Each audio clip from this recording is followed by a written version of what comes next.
Hello. I am seeing this outfit in the light, and look at the bling on this lady. It's amazing. Thank you. So, Nina. Yes. I was on your Twitter account yesterday. Oh no. I love Disaster. it. So first of all, I love this description about you. So on your Twitter, it says, smaller than I imagined, persistent but sincere. Yes. So first of all, the heels certainly make you significantly bigger. Yes, a little bit. But I love how you describe Tallinn. So you said, if Vienna and Stockholm had a baby, it'd be Tallinn. Very walkable, friendly locals, a bajillion museums, varied food choices, and a lot of non-alcoholic drinks. 10 out of 10 recommend. Indeed, I did say that. So it's been a positive experience here so far. Obviously, I should be an ambassador now. I feel like... Is this your first time too? This is my first time, so I'm loving it. It's my first time too. Oh my gosh, I'm definitely going to come back. I haven't been to a sauna yet, so... Okay. Next time. Are you going to speaker retreat tonight? No, I can't, sadly. Shucks. Oh well. Okay. For anyone who is Estonian, maybe it sounds weird to have two brown people on stage being like, oh, this is amazing. But honestly, I don't know what to expect, and probably that's the best way to come to a country. Yes. But regardless of expectations, this has blown my mind. This is such a cool environment. To anyone that is here, please know that you're blessed. This is such a nice, positive, uplifting environment. We have really enjoyed it. Yes, and thank you for having us. And I'm really excited about the panel. Thank you, as am I. No further ado, please put your hands together for Nina, the moderator, and her panelists as they come on stage. Woo! Come on.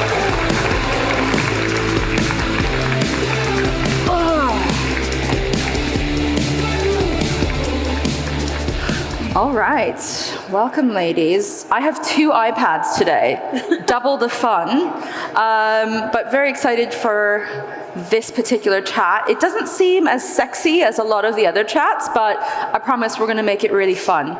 Our first speaker is Dama Sathianathan, partner at Bethnal Green Ventures. Bethnal Green Ventures, also known as BGV, is Europe's leading early-stage tech-for-good VC, backing ambitious founders using tech to tackle pressing social and environmental challenges at scale. At BGV, she leads on community networks, driving BGV's efforts to act with integrity on diversity, equity, and inclusion, and fuel the broader tech for good movement across the UK and beyond. Welcome, Dama. Thank you. Thanks for having me. Our second panelist is Kristi Saare, board member of the Estonian Business Angels Network. Kristi is an investor, founder of the NGO Women's Investment Club that aims to empower women to enter the world of investing, investor of the year 2021 in Estonia, author, entrepreneur, and member of the board of Tuleva Pension Fund, a people-created pension fund. Welcome. Hello. What a very impressive bio you have. So we're going to jump right in. I don't know about any of you, but I cannot wait to retire. I'm really looking forward to it. And with any luck, you'll find me traveling around the world, eating great food and seeing the sights, but that will be in about 30 years' time. Rather paradoxically, retirement is something that we all hope for, well, I hope for, but also simultaneously feels so pressing while also very far away. And I find that I'm not alone. My fellow millennials and, of course, Gen Z have started saving earlier than our parents and our grandparents. And yet, a recent study found that 56% of millennials don't see the point, especially given the events of the past 2 years. Add in the looming challenge of climate change, it's no wonder that we are all feeling a bit meh about our pensions. So, what kind of world can we expect to live in as we race towards net zero? And what kind of world do we want to live to our children and our grandchildren and everyone after us? So, there's a lot to unpack here, but I want to first start with outlining what the world we will retire in looks like, and then how we're going to do it. So, Dama, let's start with you. First of all, what is your ideal retirement situation? That's a good question. I think, so I'm originally from a really tiny island called Sri Lanka in the north. And my ideal retirement plan just looks like living on an island, sipping margaritas to the day I die. Amazing. Which sounds pretty tropical and like paradise to me. But considering the state of Sri Lanka at the moment as well, which is under a lot of economic pressure, there's been a lot of political turmoil over the decades, the conditions that need to exist to live free from violence, to have enough disposable income to actually live without worries and do not care necessarily about increasing housing prices or increasing cost of livings. That's the sort of state I wish upon everyone, that we can all live free from violence and in a really equitable society. I love that. Let's look at this from a big picture, Dama. Since you were talking about violence in particular, what would you say are the critical challenges that we actually need to address when we talk about retiring into a just and sustainable world? Yeah. I guess we're not short of pressing challenges of our lifetime, especially just around the corner. But to a large degree, if we look at what does it mean to live free from violence, it basically extends to not just physical safety, but also online. So also looking into how much online harassment or how many threats people are faced with online in digital spaces is also incredibly important. But the sort of conditions, I guess, is mostly around how can we get to a stage where we are willing to potentially sacrifice some things over others, particularly when it comes to the climate emergency as well, and sort of understanding that we might have to make better choices and better decisions in order to have equitable access for everyone. So it's not just for the 1%, but also looking into how we can increase and provide better conditions of living for people in low and middle income countries. Amazing. Yeah, that's the whole point of the just bit, right? An equitable future. Kristi, let's bring you into the conversation. Since we're all sharing, what does your ideal retirement look like? That's an interesting question. If you take it on a technicality, I've already retired. So amazing. My retirement is essentially living the life I want and doing the things I want to do. And this is one of the things that the discussion around retirement, it tends to focus on the fact that you will be old at whatever age it is, and it's very difficult to imagine yourself so far into the future. It's just a stranger to us. So to kind of reframe the idea of retirement, that it's not a set age when you hit it. If you save more, it can arrive earlier. It's just an organic part of your life that you have to just, I mean, you want to live your whole life so you can do things that you enjoy, and you want that to extend into a later age. And this is something you need to consider, hopefully, the younger you are, because then it's easier in a financial sense. But as already mentioned here, that the world around us is quite chaotic, that it makes it slightly demotivating to try to make plans for, I should save money for the next 40, 50, 60 years. Absolutely. I recently was speaking to a friend. She is a financial advisor, and she had her clients download an app where you can age yourself. And so she challenged them all to age themselves to the age of like 65 and to picture that person, because it feels so far off. I mean, look how young we are right now. It's so hard to believe. 30 years out, that's what we're going to look like, and that's who we're saving and investing for. So you are both active investors and therefore very powerful women, powerful people. Kristi, how do you think about the longer term view with your investment decisions currently? And do you think about the future that you are creating and molding with your investments? I think it's a privilege to be able to think about the impact your investments have, because if we talk about people who invest, if you're just getting started, most people are just very happy that they have something to save and to put aside, and just the extra effort, even in terms of just having the brain power to analyze your investments to the extent of how they are impacting the world. This is something that comes the longer you are in the world of investing. For me, as an angel investor as well, I clearly have the chance to impact businesses that are in early stages to help them get their kickoff. But that type of investing is not available for very many people. For them, we talk about just broad spectrum stock market funds. And for them, they would just have to consider the kind of information given to them by regulators and rating agencies and whatnot to kind of imply what type of impact their money is having and what type of businesses it's essentially working in. That's a really good point. And hopefully that's changing a bit now with the likes of Grunfin, who I spoke to Trine yesterday about this and kind of more values-based investment. But you're quite right that it is a bit of a privilege to think about the impact that our investments make. Yeah, and Grunfin is a very great example because they're doing a lot of the education part. Because if you just sit there and you want to start thinking like, oh, so what is the impact that my money has? It is not a very simple thing to figure out because there's different ratings, there's information, there's greenwashing, all of these issues. And for them, I like it that they've really taken it into heart to explain to the investors how they have made their choices and why they believe that these are actual impactful and sustainable investings.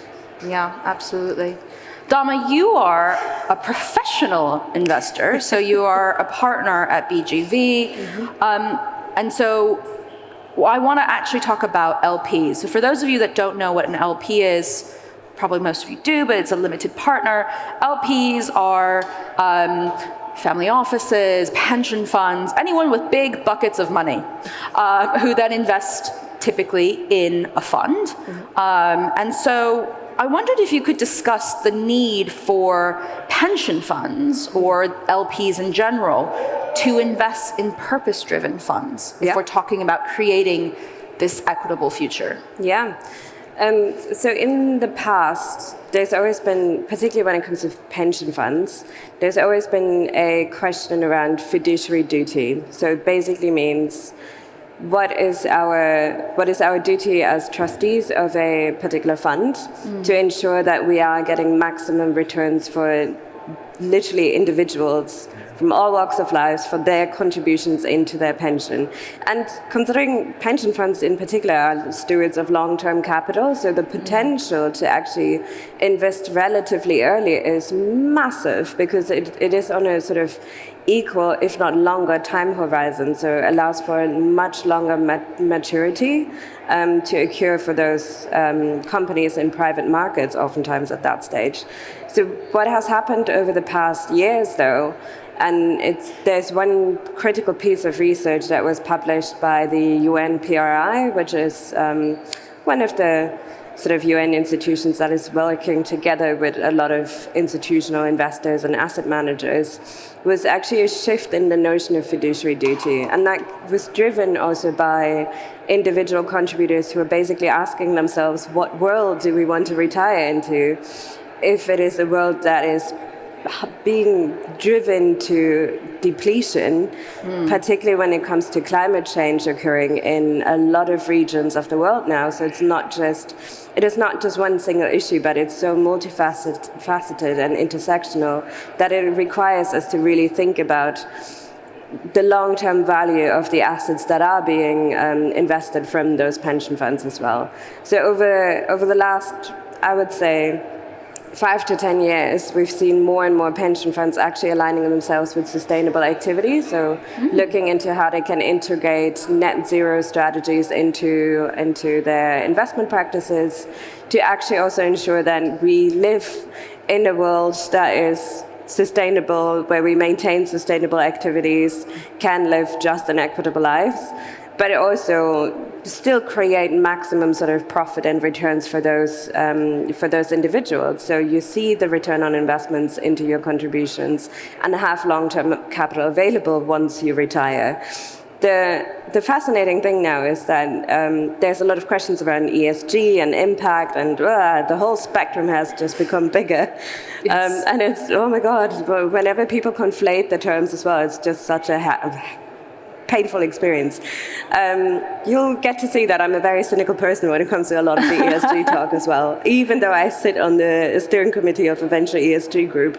But the really interesting thing is that there's a large spectrum of how you can think about what impact outcomes people are seeking with the investments they're making. So at the one spectrum, you've got sort of traditional investors and ESG or responsible investors who want to avoid harm. And that's just screening to avoid investing into harmful companies. But then you go on and have actively looking to, okay, so how can I contribute to solutions that are benefiting stakeholders? So really looking into creating long-term material effect, positive effects on people and planet. And then you're at the end of the spectrum where you're actively contributing to solutions. You want to drive positive outcomes for people and planet by investing into technologies or companies who are driving those values in the space. So it's just a really exciting time to think about how we can all, as individuals as well, how we can think about our purchasing power into making better decisions into purpose-driven businesses as well. On that note, so yesterday I attended a wonderful keynote from Mike, a partner at Golden Gate Ventures. And he said that, I think it was 78% of asset managers believe that investing in diverse founders, so this is women, people of color, etc., is a riskier investment, right. When actually the truth is that they typically outperform their counterparts. Similarly, so I'm the founder of a social impact business, you could say. And one of the things, I hope so. One of the things I found when I was fundraising was a lot of VC funds would say, social impact, and we would kind of have this discussion about what's the discount on the valuation.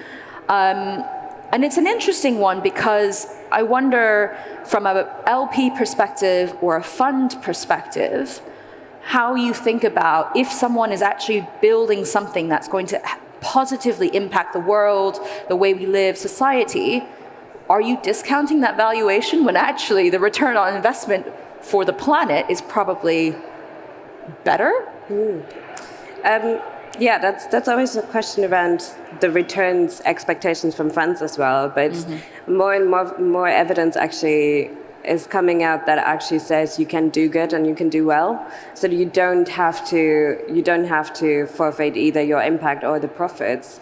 And at least from 10 years of investing in this space now, we have seen loads and loads of our companies just become really profitable businesses now, which is very exciting to see because it provides more evidence for the wider impact investing world as well. But the sort of narrative of a trade-off is definitely shifting because what is the value, let's say you have a portfolio investing into properties, what is the value of your property in 20 to 30 years' time if that particular region is more prone to disasters due to earthquakes or flooding?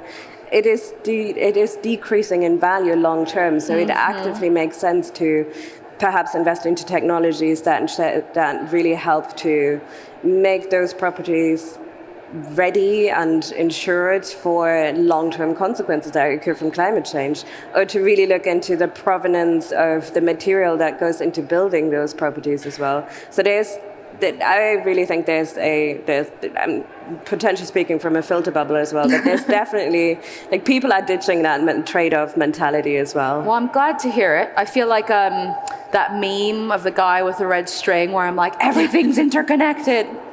Kristi, Tuleva pension funds just applied an ESG filter to their investments, and we were just talking about this before we came on stage. So I'd love for you to tell me a little bit about that experience, because I think we as customers on the other end go, okay, great, ESG filter, fine. But we don't know what happens behind the scenes and the challenges that you face. So can you share a bit about that? So Tuleva Pension Funds, it's an index-based investment fund, so we don't have active management. We will sadly not be hand-picking great, impactful investments. So we have to focus on the tools that are available when we want to filter our investments. And this is where you come up with the first problem. So, okay, I want to apply an ESG filter. What type of a filter?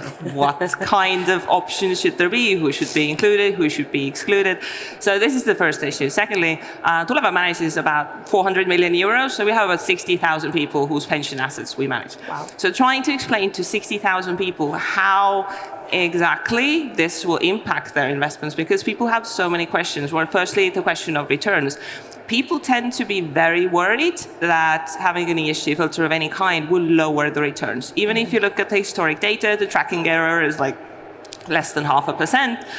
But people have this kind of fear, like, oh, if I try to filter something, what will happen? That people tend to have very little faith in the fact that sustainable investments can do well, which is something that will hopefully improve as time goes.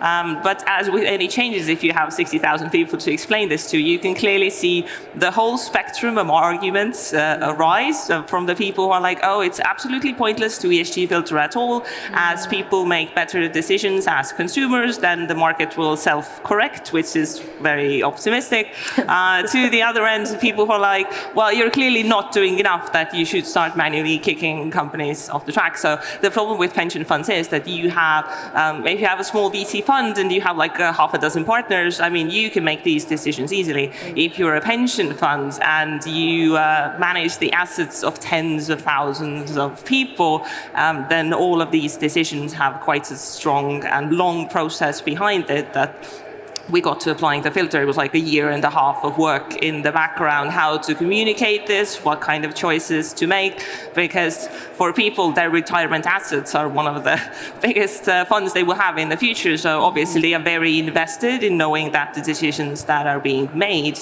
are good enough and they don't need to worry about the future. So it would be very nice to say like, oh, let's just make all our investments much more sustainable, but it's actually quite a lot of very, very technical work that is not very easy to understand for just a regular retail investor.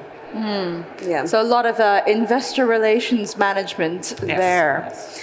We've talked a lot about the broader picture, but I actually want to zoom into the individual, each of us and our futures, and how we think about saving and investing for our future retirement. So, Kristi, I know this is an issue very close to your heart.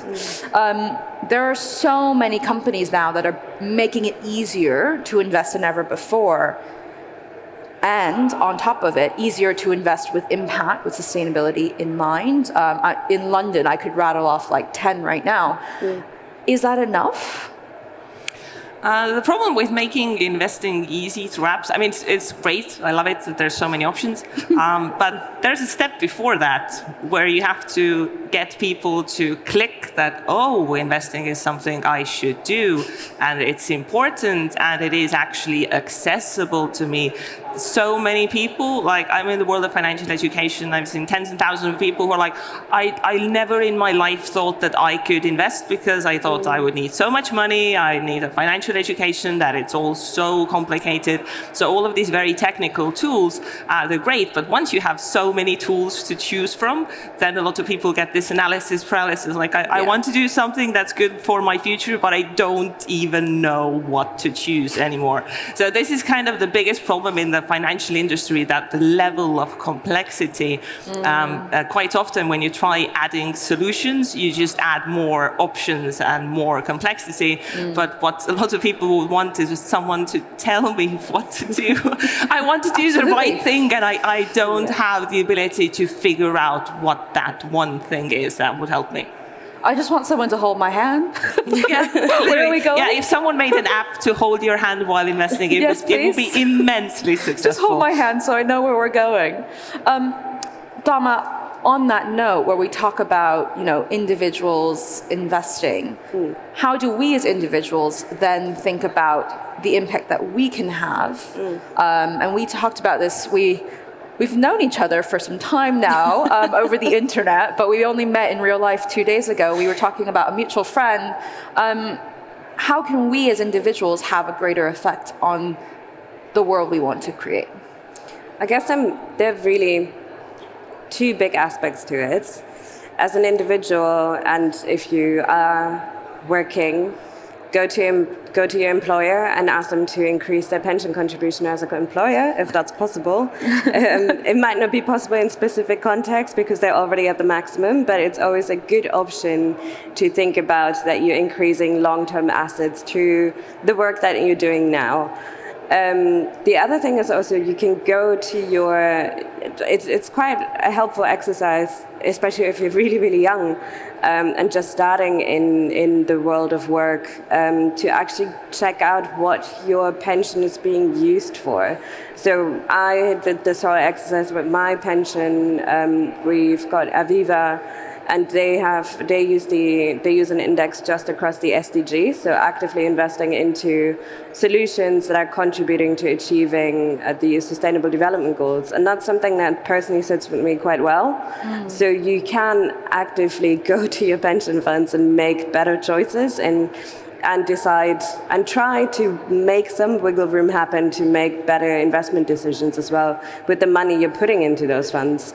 The other thing on the other spectrum as well is around how you use your disposable income. So it can be into investing. So even small tickets can be so transformational for a lot of early stage founders. And it's ridiculous how little money you can actually invest into companies, but it provides such huge value to companies from the get-go to think about responsible products and services and about responsible product design long-term as you grow and scale. So a little bit of money can take a founder a massive amount of time to actually extend their runway and build responsibly. And then on the other hand, as an individual, you can also make better informed choices about the things that you're buying. So looking into buying products from B Corps versus companies that are not B Corps, for example, particularly in the food and retail industry, or looking into the sort of sustainability track records of companies that are publicly listed. That's a lot of research, perhaps, but there are more and more apps actually available that help you make better purchasing decisions as well, which is quite cool. Yeah, I like that. Vote with your wallet. Yeah. Yeah.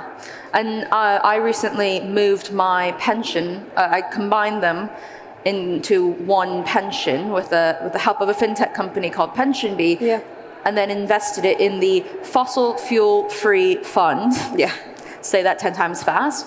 But I think when they rolled it out, they didn't expect that people would actually want to invest in it, and it's now performing brilliantly, and people are putting their money into it, and they're voting with their wallets and actually saying, this is the future we want to see, we want it to be fossil fuel free. So your pension can do a lot as well, and it's very powerful.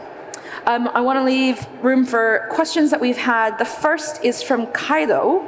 I hope I've pronounced that properly. Can you please share some of your investment decisions from the past that you wouldn't make today based on ethical considerations? It's a very good question. Who wants to start?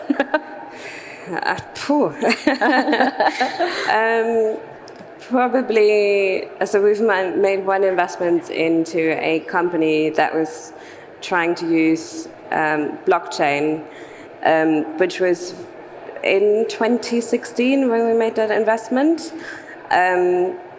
Potentially now, with a lot more research coming out around the massive sort of energy use and the mining practices, this is something that we are taking a bit of caution when we see new sort of cryptocurrencies or someone with NFTs coming to us when you literally do not have to mint a bloody JPEG.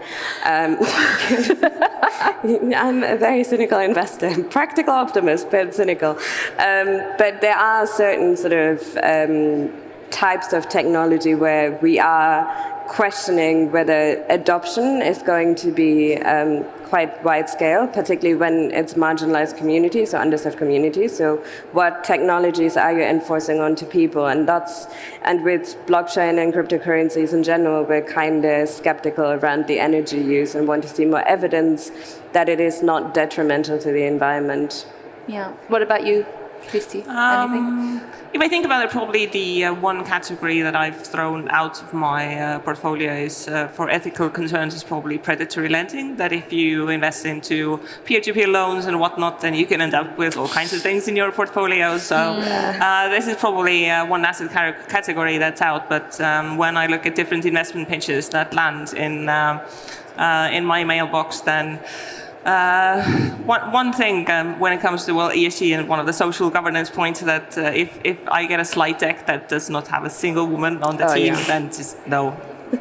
It's 2022. We can do better. Yeah, it's 2022. There are competent women. And then lastly, a question from Noel.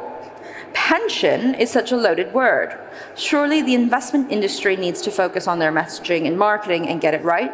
What's holding that back? I think one of the things with financial industry in general is that it's a very trust-based business. I mean, if you want to sell someone like, oh, just like, I don't know, buy this candy, a person is not like, oh, it's like such a big decision, I have to think it through. You just buy your pack of candy, you either hate it or you don't hate it. But if you're like, okay, so you have like tens of thousands of euros in your pension fund, would you like to move it? Now, this decision becomes harder the longer you've actually been saving, because the number in your pension account is likely far bigger than what you have in your regular savings. And people don't have the confidence to make this decision. They're worried that I don't want to do it wrong. And then you have all sorts of issues, because that we have in Estonia as well. Like we have pension salesmen, like in the supermarket, who are like, oh, so would you like to move your pension to our fund? Which is something like, I have like several questions on the like ethical level of this sales. Like, I'll buy my pack of milk and then I just move my pension fund. So, but people, they get stressed out that a lot of the sales in the pension industry tends to be very aggressive. They're like, oh, are you not worried? Like, are you not doing enough? And then people are kind of fear-based, like, oh, I should do something. And then they kind of sometimes hide their head under the sand, like, I don't want to deal with it at all.